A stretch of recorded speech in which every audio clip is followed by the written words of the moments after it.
Cette semaine, plusieurs champions emblématiques des 12 coups de midi se retrouvent à l'occasion du combat des maîtres. Parmi eux, Timothée, l'un des plus grands maîtres de midi éliminé en 2017. Que devient le candidat agriculteur dans l'Aveyron?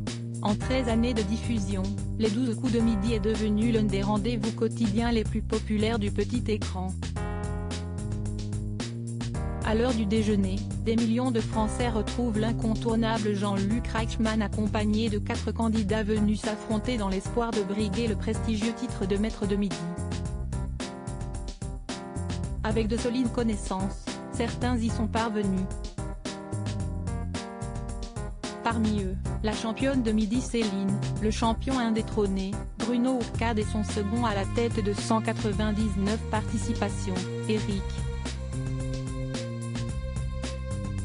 Cette semaine, ces 3 candidats emblématiques reviennent à l'occasion d'une édition spéciale, le combat des maîtres, afin de se disputer un autre titre, celui de maître des maîtres 2023.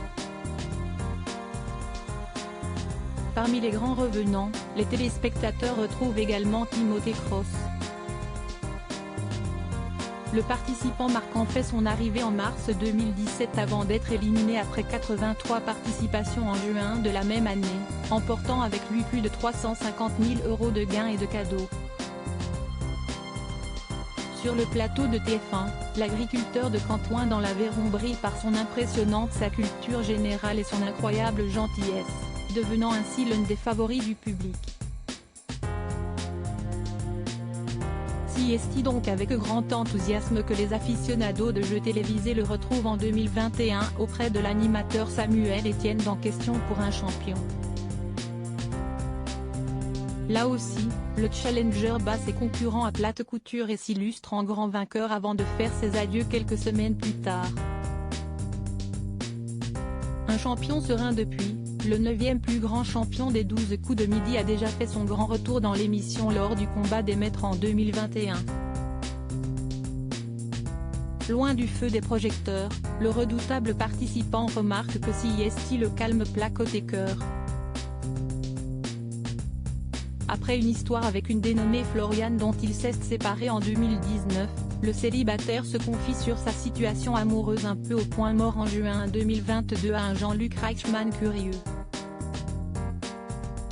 En attendant de peut-être le retrouver dans une nouvelle saison de L'amour est dans le pré, le jeune homme se consacre à son exploitation agricole qui se porte bien, malgré la récente crise sanitaire.